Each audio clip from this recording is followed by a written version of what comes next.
Two NYPD officers are recovering after being shot while responding to a domestic violence call. And that suspect was also shot. Fox 5's Briella Tomassetti, she's live outside Brookdale Hospital in Brooklyn with the latest on what happened. Briella, good morning.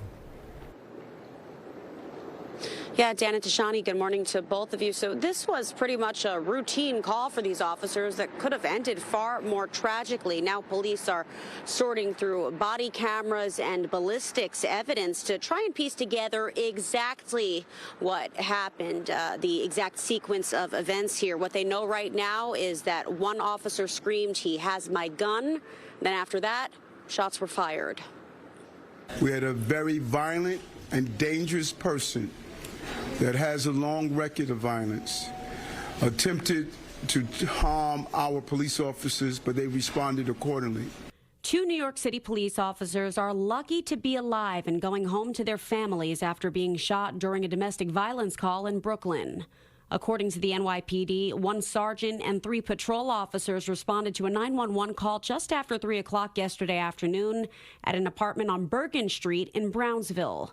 The caller was a mother alleging that she had been attacked by her son. When police arrived on scene, they were met by 39-year-old Melvin Butler. That's when things took a turn for the worse. Officers informed Mr. Butler that he was under arrest and asked him to place his hands behind his back. At this time, Butler resists, and a violent struggle ensues. At one point, Butler managed to grab hold of an officer's service weapon, and shots were fired, striking one officer on the left hand and another in the left thigh.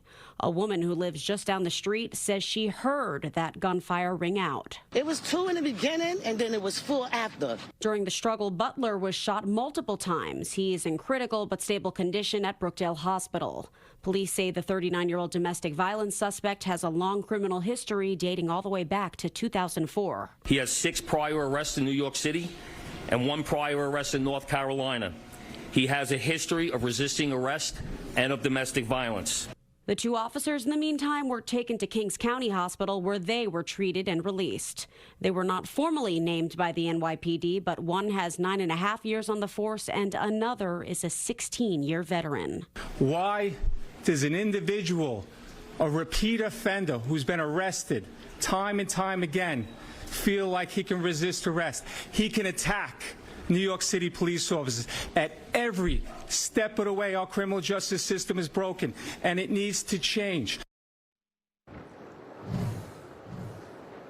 Butler was arrested in January of 2023 for assault and domestic violence. Then again, just 1 month later, for domestic violence and violating an order of protection. He served 15 years in state prison for an attempted murder dating back to 2004. Now that we're live here outside Brookdale Hospital, Dan and Tashani, back to you. Briella, thank you very much for staying on top of that. We appreciate it.